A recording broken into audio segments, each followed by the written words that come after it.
Isang magandang araw na naman mga katuka. At kukunin natin ngayong araw yung huling batch ng ating mga CCU. Ito nga yung batch 7. So meron tayong nakasalang na 30X. 31 dito ay may similya. Kumbaga 31 dito may posibilidad na mapisa. Pero meron pa rin chance na hindi lahat sila mapipisa, pero may pagkakataon yung 31 na yun at sana naman mapisa silang lahat. At isang malaking blessing yun, iingatan natin para mapadami natin dahil yung first batch nga natin or batch 1 ay naibenta na natin. Yung batch 2 naman nasa bahay pa, batch 3 at yung batch 4 magkakasama sila. Yung batch 5 naman nauwi sa pagkamatay lahat. Yun nga yung insidente na napabayaan ko lahat ng CCU, kung susumahin aabot din yun ng 5,000 yung namatay na yun. Kaya lang wala tayong magagawa dahil may buhay yung mga alaga natin. Kapag napabayaan talaga natin ay sigurado talagang mamamatay. At andyan na nga yung mga CCU na kukunin natin ngayong araw. Tansya ko nasa 20 plus to. So ibig sabihin kung 31 eggs yung nakasalang na posible, 31 eggs yung may similya at posibleng mapisa, kung more than 20 heads to ay siguradong makakabawi naman tayo. At sa mga interested nga pala mga katuka ay for sale po yan. Kung kukunin mo po yan lahat 80 pesos each, pero kung 10 heads lang bigay ko sa iyo ng 100, bibigyan na lang kita ng isang piraso. Sa mga Brahma naman for 3 for 1K tayo. Kung gusto mong bigyan namin ng vaccine, bibigyan namin. Pero kung gusto mo ikaw na lang mag-vaccine, pwede din naman. So syempre kung may vaccine sila, medyo may presyo pa din. Dahil ang benefits ng vaccine ay mas malaki ang ambag kaysa sa mga walang bakunang manok. So ayan nga, ang mga season natin ngayon ay mga Black Astrolorp, Rhode Island Red, Graded Native. Yung mga nasa gilid na yan na may X, yung dalawang puti, yung isang puti po na yan, native yan. Yan, may napisa tayong isang native. So, asahan natin na mapalaki natin tong native na to. Ang ganda nga, may similya. Marami pa nga tayong native na nakasalang. Kumbaga, ay minsan nakasalang, nasa pugad yon. Kumbaga, may mga inahin kasi maglilimlim. So, hinihintay ko nga. Ako'y medyo excited para sa kanila. Pero syempre, kapag masyado tayong excited, may posibilidad na ma-disappoint naman tayo. Kaya ang pagkakaroon ng expectation sa mga alaga natin ay hindi dapat 100%. Kasi madaming paaaring mangyari. Halimbawa na lang kung hindi mapisa lahat ng itlog. Kung mapisa man ito, di natin alam kung may langgam sa pugad, kung natapakan or madaganan ng inahin habang nililimliman, o kaya naman pagbaba natin nababayaan din ng inahin dahil hindi naman niya inaakay. So madaming posibilidad na mangyari, madaming pagkakataon, madaming oras at minuto at segundo na lilipas na hindi natin kabisado ang mga magaganap.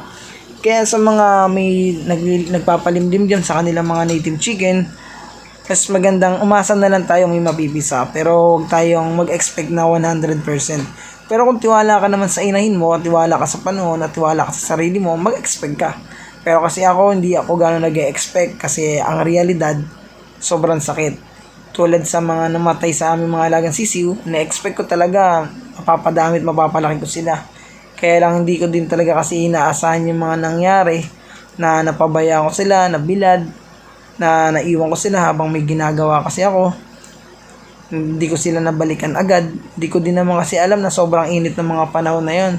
Kaya ayun, yung 30 heads na sisiw na napisa nung batch 5, namatay silang lahat at walang nakasurvive kahit isa.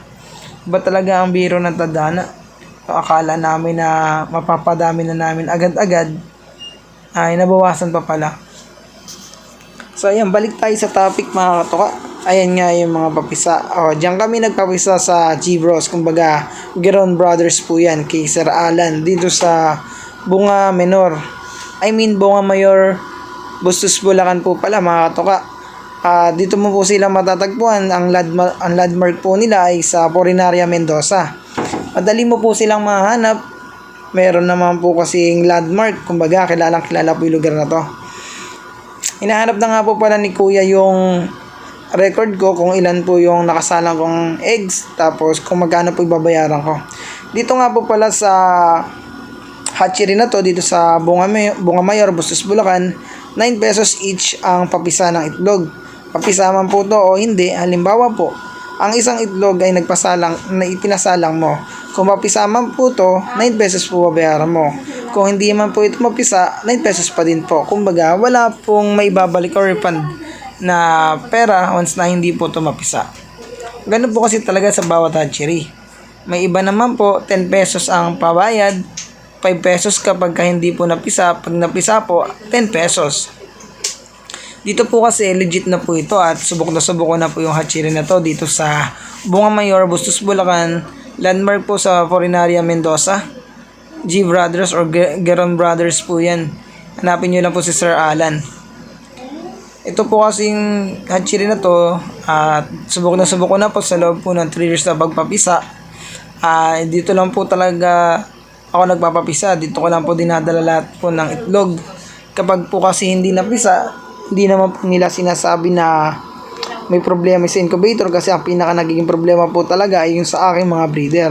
Nung panahon po kasi nagpapisa kami at wala pong napisa, may dala po kaming isang tray mahigit, kumbaga nasa 50 pieces po yun, at ang napisa lang po 5 to 10 heads or 5 to 10 chicks. Ibig sabihin po, sinabi po sa amin sa hatchery na meron pong problema yung mga breeder namin. Agad-agad ko naman po itong chinik. Kinabukasan, inalam ko nga po kung anong posibleng mangyari o anong posibleng problema. At napag-isip-isip ko, off-season nga po pala ng panahon na to. Bukod dun, at masyado na nakababad ang mga rooster ko sa mga inahin. Kaya ang ginawa ko, pinagpahinga ko muna yung mga rooster, pinagpahinga ko yung mga hen, pinurga, kinondisyon, at pinakawalan para sa natural behavior nila ay lumabas. Katulad po niyan mga katuka, yung mga sisiw po na yan, sobrang sisigla. Binuksan nga lang po namin yan. At ayan nga po, kitang-kita nyo, nagtatalunan pa nga po yung mga sisiw. Tungkol naman po dyan sa isang sisiw po na yan, ang nangyari po kasi dyan, na-overheat na po. Ibig sabihin po, kumbaga, 21 days lang po dapat sila nasa incubator, kasi pagdating na 19, 20, 21, meron na po dapat napipisa niyan. At pagdating po mismo ng 21 days or 21st, sa papisaan po, dapat na-hatch na po silang lahat. Ang nangyari po kasi dyan, 22 ko na po sila kinuha. Ngayong araw ko po sila kinuha, August 19, kasi naging busy po kami ng August 18. August 19, morning po dapat ang kuha. Kaya lang po, nakuha ko siya around 1 PM na. Kaya po ang nangyari, dahil po sa sobrang init sa loob ng incubator, naubusan na po siya ng tubig sa katawan. Bukod po doon, namuuna po yung dumi niya sa kanyang puwitan. Yan po kasi ang nagiging epekto pag po naiiwan yung sisiw sa loob. At natatagalan po, hindi po nakakalabas yung dumi, ang sisiw po sa kanilang puwitan at natutuyo dahil sa sobrang init ng incubator. Po, inilalagay na po namin ito sa aming lagayan, sa box. Pagkatapos po nito, dadaling ko na po sila sa bukid. Doon po muna sila mag-stay ng magdamag dahil hindi po kami uuwi sa brooder pen po nila. Doon po muna kami mag-stay sa bukid dahil imamonitor ko din po yung mga alaga natin doon. Mga makailang araw na rin po kasi kung di nakakapunta sa manukan dahil sa pagiging busy sa pag-aayos ng mga kailangang ihanda sa darating na August 22. Abangan nyo po kung ano pong magaganap sa araw na to. Palagi nyo tatandaan mga katuka, malaki ang kita sa pagmamanok, kaunting sipag lang. Hanggang sa susunod na pagkikita, paalam!